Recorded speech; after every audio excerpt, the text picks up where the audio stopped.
എല്ലാവർക്കും എൻ്റെ വന്ദനങ്ങൾ. ഒരു നുറുങ്ങ ചിന്തയും ചില യാഥാർത്ഥ്യങ്ങളും നിങ്ങളോട് പങ്കുവയ്ക്കുവാൻ ഞാൻ താല്പര്യപ്പെടുന്നു. നല്ലൊരു റെസ്റ്റോറൻറ്റിൽ കയറി വളരെ രുചികരമായ ആഹാരം കഴിച്ച് ബില്ല് പേ ചെയ്ത് കഴിയുമ്പോൾ അതിലും വലിയൊരു സംതൃപ്തി. കാരണം എന്തെന്നോ, ചിന്തിച്ചതുപോലെ ഭീമമായ ഒരു തുക ആയില്ല എന്ന് മാത്രമല്ല, വലിയൊരു വിലസഹായവും അവിടെയുണ്ട്. അവിടെ നിന്ന് ഇറങ്ങുമ്പോൾ വയറു നിറഞ്ഞ സന്തോഷം മാത്രമല്ല, ആ റെസ്റ്റോറൻറ്റിന്റെ ഉടമയോടും ജോലിക്കാരോടുമൊക്കെ വലിയൊരു സ്നേഹവും ആദരവും അറിയാതെ തന്നെ ഉള്ളിൽ ജനിച്ചു കഴിഞ്ഞിരുന്നു.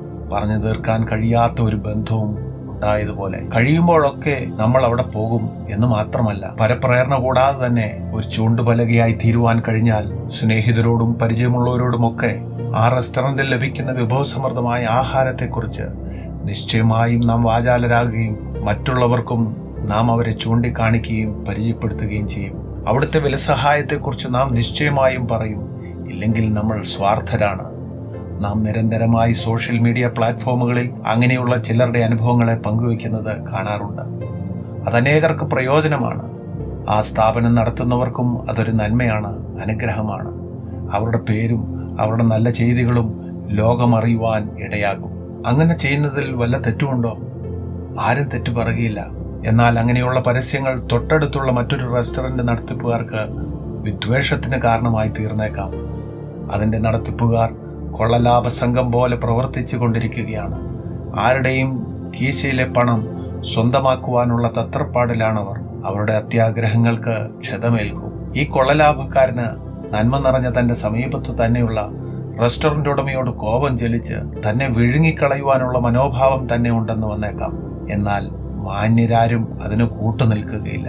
ആ മാതൃകാ റെസ്റ്റോറന്റ് ഉടമയോ നടത്തിപ്പുകാരോ പിന്നീട് മരിച്ചു മൺമറഞ്ഞു പോയാലും അവരുടെ നല്ല പേരും പ്രവൃത്തികളും എന്നും ആരെങ്കിലുമൊക്കെ ഓർക്കും. 100 നാവുകളോടുകൂടെ അത് മറ്റുള്ളവരെ ഓർമ്മിപ്പിക്കും.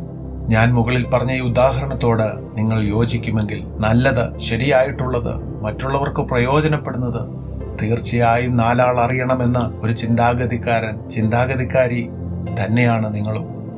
നാം അങ്ങനെ ആയിരിക്കണം. സോഷ്യൽ മീഡിയ പ്ലാറ്റ്ഫോമുകളിൽ അതിനൊരു കണ്ടന്റ് ഉണ്ടാക്കി അപ്ലോഡ് ചെയ്യുവാൻ നിങ്ങൾക്ക് കഴിഞ്ഞില്ലെങ്കിൽ പോലും ഉണ്ടാക്കിയിട്ടുള്ളവരുടെ കണ്ടന്റുകൾ ലൈക്ക് ചെയ്യുകയും ഷെയർ ചെയ്യുകയും ഒക്കെ ചെയ്യുന്നതിലൂടെ നിങ്ങളുടെ നല്ല മനസ്സ് ലോകത്തിന് വെളിവാകും. ഞാനും അതുപോലെ ഒരു സദ്വർത്തമാനം നിങ്ങളെ അറിയിക്കുവാൻ താല്പര്യപ്പെടുന്നത്. നമ്മുടെ ചുറ്റിനും എത്രയോ ജീവിതങ്ങൾ എന്നും നശിച്ചു പോയിക്കൊണ്ടിരിക്കുന്നു. എന്നെപ്പോലെ നിങ്ങളെപ്പോലെ ഈ മണ്ണിൽ ജനിച്ചു വീഴുവാൻ ഒരു ഭാഗ്യം അവർക്കുണ്ടായി. എന്നാൽ ആത്മാർത്ഥമായി അവരെ വഴികാട്ടുവാനും ആരെങ്കിലുമൊക്കെ അനുഭവിച്ച നന്മയുടെ വഴിയോ അവരെ ചൂണ്ടിക്കാണിക്കാഞ്ഞതുകൊണ്ടോ അതിലേക്ക് കാലെടുത്തു വയ്ക്കുവാൻ സഹായിക്കാഞ്ഞതുകൊണ്ട് എത്രയോ ജീവിതങ്ങൾ തകർന്നടിഞ്ഞ് മൺമറഞ്ഞു പോയി കഴിഞ്ഞു.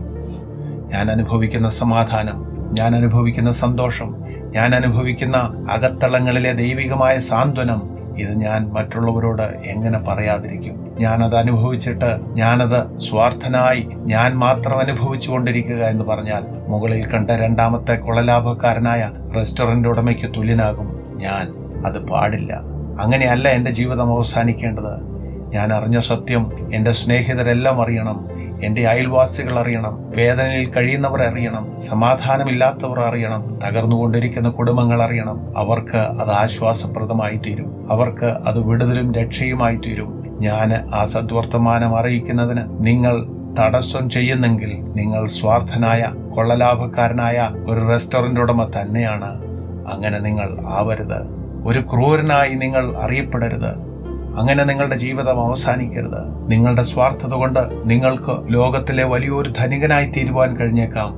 പക്ഷെങ്കിൽ അനേക ജീവിതങ്ങളെ നിങ്ങൾ കവർന്ന് ഭാപ്പരാക്കിയത് തികച്ചും വേദനാജനകവും ലജ്ജാകരവും തന്നെ. 2000 കൊല്ലങ്ങൾക്ക് മുമ്പ് യേശു കർത്താവ് ഈ ഭൂമിയിൽ വന്നു. അങ്ങനെ പലതും സംഭവിച്ചു എന്ന് നിങ്ങൾ ഒരുപക്ഷെ പറഞ്ഞേക്കാം. ദയവായി എന്നെ ഒരു നിമിഷം ശ്രദ്ധിക്കണം. ഞാനിവിടെ ഒരു ചൂണ്ടുപലക മാത്രമായി തീരുകയാണ്. യേശുവിന്റെ ജീവിതം, തന്റെ വചനവും ഒരു കൊച്ചു ഗ്രാമത്തിൽ അന്ന് പ്രഘോഷിക്കപ്പെട്ടു. യേശുവിലൂടെയുള്ള സമാധാനവും സന്തോഷവും സൗഖ്യവും വിശിഷ്യ പാപത്തിൽ നിന്നുള്ള വിടുതലും അനേകർ അനുഭവിച്ചവരൊക്കെ ആ സത്യവും ലോകത്തോടും ചുറ്റുപാടുള്ളവരോടും വിളിച്ചു പറഞ്ഞു. യേശു കർത്താവിനെ ലോകത്തിന് ചൂണ്ടിക്കാണിച്ചു. അത് നിമിത്തം ഇന്ന് ലോകത്തിൽ അനേകായിരങ്ങൾ യേശുവിലൂടെയുള്ള സമാധാനവും സന്തോഷവും സ്വസ്ഥതയും ഒക്കെ അനുഭവിക്കുന്നു. ഞങ്ങളുടെ ഭവനവും അനുഭവിക്കുന്ന സമാധാനവും സ്വസ്ഥതയും അത് തന്നെയാണ്. ആ യേശുവിന്റെ അടുക്കിലേക്ക് കടന്നു ചെന്നപ്പോൾ ഞങ്ങൾക്ക് വെളിപ്പെട്ട ദൈവവചനത്തിന്റെ സത്യങ്ങൾ വിശ്വാസപ്രദമാണ്, അത് മാധുര്യമുള്ളതാണ്, അത് സത്യമാണ്. ഞങ്ങൾക്കത് മറച്ചു വയ്ക്കുവാൻ ആവതില്ല. ഞങ്ങളുടെ പിതാക്കന്മാരുടെ സാക്ഷ്യമൊക്കെ പങ്കുവയ്ക്കുവാൻ ഒരു വിശാലമായ ഒരു സമയം ഇവിടെ എടുക്കുന്നില്ല.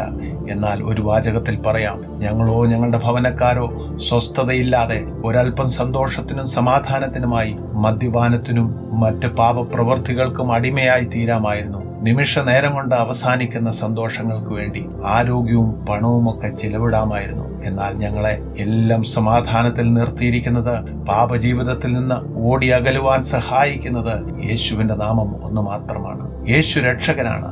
നിങ്ങൾക്കും ആ സമാധാനം തരുവാൻ യേശുവിന് കഴിയും. നിങ്ങൾക്കും സ്വസ്ഥത കൽപ്പിക്കുവാൻ, ദിവ്യ സന്തോഷത്താൽ നിങ്ങളുടെ ഹൃദയങ്ങളെ നിറയ്ക്കുവാൻ, നിത്യരാജ്യത്തിലേക്ക് ഒരവകാശം നിങ്ങൾക്കും തരുവാൻ യേശുവിന് മാത്രമേ കഴിയൂ. അത് ബൈബിൾ പറയുന്ന സത്യമാണ്. അത് ഞങ്ങളുടെ അന്തരംഗങ്ങൾ നന്നായി അറിയുന്നു. അത് ഞങ്ങൾ വിശ്വസിക്കുന്നു. അത് ഞങ്ങൾ ഉറക്കെ ഘോഷിക്കുവാൻ എന്നും താല്പര്യപ്പെടുന്നു.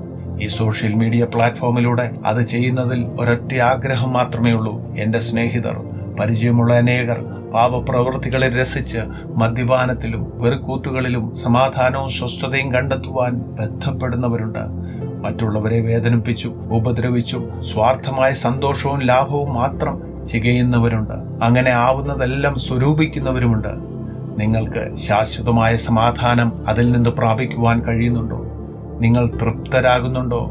ഒരല്പനേരം കൊണ്ട് എല്ലാം അവസാനിക്കുന്നില്ലേ? നിലനിൽക്കുന്ന ഒരു സമാധാനം യേശുവിലുണ്ട്. അത് കർത്താവിലൂടെ മാത്രമേ ലഭിക്കുകയുള്ളൂ. നിങ്ങളുടെ ജീവിതത്തെ യേശുവിന് മുമ്പാകെ സമർപ്പിക്കുമോ? ഞാൻ സമാധാനത്തിനായി, സ്വസ്ഥതയ്ക്കായി, ആശ്വാസത്തിനായി ഒരുപാട് വഴികൾ തേടി. അത് നിലനിൽക്കുന്ന സമാധാനമോ സ്വസ്ഥതയോ എനിക്ക് നൽകിയില്ല. ഈ സന്ദേശത്തിലൂടെ ഞാൻ ഈ കേൾക്കുന്നത് ശരിയാണെങ്കിൽ ഞാനും അത് ആഗ്രഹിക്കുന്നു. എന്റെ പാപജീവിതത്തിൽ നിന്ന് എനിക്ക് വിടുതൽ തരണം. എന്റെ പാപങ്ങളെ ക്ഷമിക്കണം. യേശു കർത്താവെ, അങ്ങനെ സഹായിക്കണം. നിങ്ങൾ അങ്ങനെ പ്രാർത്ഥിക്കുന്നുവെങ്കിൽ നിങ്ങളുടെ ജീവിതത്തെ ദൈവത്തിന് മാറ്റുവാൻ കഴിയും. ബൈബിൾ പറയുന്നു, മറ്റൊരുത്തനും രക്ഷയില്ല. രക്ഷിക്കപ്പെടുവാൻ ആകാശത്തിന്റെ കീഴിൽ മനുഷ്യരുടെ ഇടയിൽ നൽകപ്പെട്ട വേറൊരു നാമവുമില്ല. മുമ്പുള്ള ആ പ്രാർത്ഥന നിങ്ങൾ ഏറ്റുചൊല്ലിയെങ്കിൽ, ആത്മാർത്ഥതയോടെ ആ പ്രാർത്ഥന നിങ്ങളുടെ അന്തരംഗങ്ങളിൽ നിന്ന് ഉയർന്നെങ്കിൽ, നിശ്ചയമായും കർത്താവ് അത് കേൾക്കും. കാരണം യേശു കർത്താവ് ജീവനുള്ള ദൈവമാണ്. 2000 കൊല്ലങ്ങൾക്ക് മുമ്പ് യേശു ഈ ഭൂവിൽ ജനിച്ചു, ജീവിച്ചു, മരിച്ചു. അതിനപ്പുറം ഉയർത്തെഴുന്നേൽക്കുകയും ചെയ്തു. ബലഹീനനായതുകൊണ്ട്, വെറുമൊരു മനുഷ്യനായതുകൊണ്ട് പീഡയും ക്രൂശീകരണവും നിമിത്തവുമല്ല യേശു മരിച്ചത്. എന്റെയും നിങ്ങളുടെയും പാപം ചുമന്ന് പാപത്തിന്റെ ശിക്ഷാവിധി ഏറ്റെടുത്ത് പാപത്തിന്റെ ശമ്പളം മരണമത്രേ എന്ന വിശുദ്ധ ദൈവത്തിന്റെ ഒഴിച്ചുകൂടാൻ കഴിയാത്ത നിയമത്തിനു മുമ്പിൽ നമുക്ക് വേണ്ടി ആ ശിക്ഷ ഏറ്റെടുത്ത് മരിക്കുകയായിരുന്നു. എന്നാൽ 3-ാം ദിവസം ഉയർത്തെഴുന്നേറ്റു. മരണത്തിൽ നിന്ന് ഉയർത്തെഴുന്നേറ്റപ്പോൾ മരണത്തിനു വിപരീതമായ നിത്യജീവൻ എന്ന ഒരു പുതിയ അനുഭവം മുഴുവൻ മാനവരാശിക്ക് വാഗ്ദത്തം ചെയ്യുകയും ചെയ്തു. നമ്മെ കേൾക്കാൻ കഴിയാതെ വണ്ണം കർത്താവിന്റെ കാത് മന്ദമായി പോയിട്ടില്ല. നമ്മളെ സഹായിക്കാൻ കഴിയാതെ വണ്ണം കർത്താവിന്റെ കരം കുറുതായി പോയിട്ടില്ല. കാരണം കർത്താവ് ഒരു ജീവനില്ലാത്ത, പ്രതികരിക്കാൻ കഴിയാത്ത ഒരു വിഗ്രഹമല്ല. ഞാൻ നിങ്ങളും ചുമന്നെടുത്തുകൊണ്ട് വയ്ക്കുന്ന ഇടത്തിരിക്കുന്ന ഒരു വസ്തുവല്ല. താൻ സർവത്തിന്റെയും സൃഷ്ടാവാണ്, സർവത്തിന്റെയും ഉടയവനാണ്, സർവചരാചരങ്ങളുടെയും സകല മാനവരാശിയുടെയും ആരാധ്യ വസ്തുവാണ്. നിങ്ങൾ വിശ്വസിച്ചാലും ഇല്ലെങ്കിലും ഒരു ദിവസം സകല മുഴങ്കാലുകളും ആ കർത്താവിന് മുമ്പാകെ മടങ്ങും. അങ്ങ് മാത്രം കർത്താവെന്ന് ഏവരും ഏറ്റുപറയും.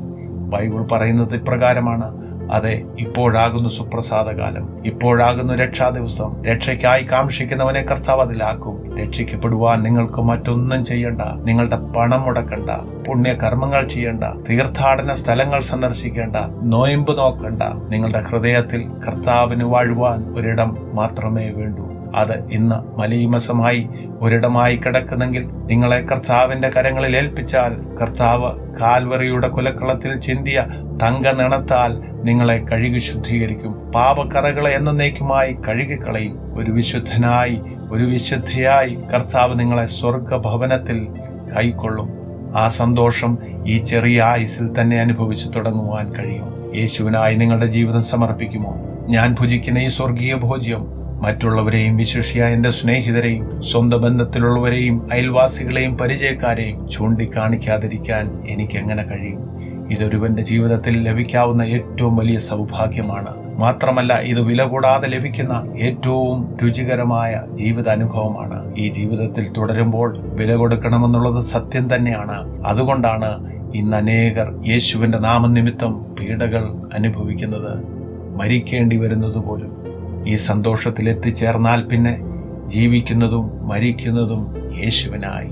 ഈ സന്തോഷമുള്ള രുചികരമായ അനുഭവം നിങ്ങളും കരസ്ഥമാക്കണം. ആ ഒരു ആഗ്രഹം ഉള്ളിൽ തിങ്ങി നിറയുന്നത് കൊണ്ടാണ് ഈ സോഷ്യൽ മീഡിയ പ്ലാറ്റ്ഫോമിലൂടെ ഞാൻ ഈ സന്ദേശം നിങ്ങളെ അറിയിക്കുന്നത്. നിങ്ങൾ കർത്താവിനായി നിങ്ങളെ തന്നെ സമർപ്പിക്കുന്നുവെങ്കിൽ നിങ്ങളെ ഓർത്ത് സ്വർഗം സന്തോഷിക്കും. അത് സാധ്യമായി തീരട്ടെ. ദൈവം നിങ്ങളെ അനുഗ്രഹിക്കുമാറാകട്ടെ. സ്വർഗസ്ഥനായ ഞങ്ങളുടെ നല്ല പിതാവേ, ഈ മീഡിയ പ്ലാറ്റ്ഫോമിലൂടെ യേശുവിലൂടെയുള്ള മാധുര്യമേറിയ രുചികരമായ അനുഭവത്തെ ചുരുക്കം വാചകങ്ങളിൽ പങ്കുവയ്ക്കുവാൻ സഹായിച്ചതിനായി സ്തോത്രം. ഈ എളിവനെ ശ്രദ്ധിച്ച് ഏവർക്കും അത് ആശ്വാസത്തിന് കാരണമായി തീരട്ടെ. അനേക ഭവനങ്ങളുടെ രക്ഷയ്ക്കും നിത്യതയിൽ അനേകർ തിരുസന്നിധിയിൽ കാണപ്പെടുന്നതിനും ഇത് കാരണമായി തീർക്കണമേ. അങ്ങ് മാത്രം മഹത്വമെടുക്കണം, അങ്ങ് മാത്രം മഹത്വമെടുക്കണം. പ്രാർത്ഥന കേട്ടതിനായി സ്തോത്രം. യേശുവിൻ നാമത്തിൽ തന്നെ. ആമേൻ, ആമേൻ, ആമേൻ.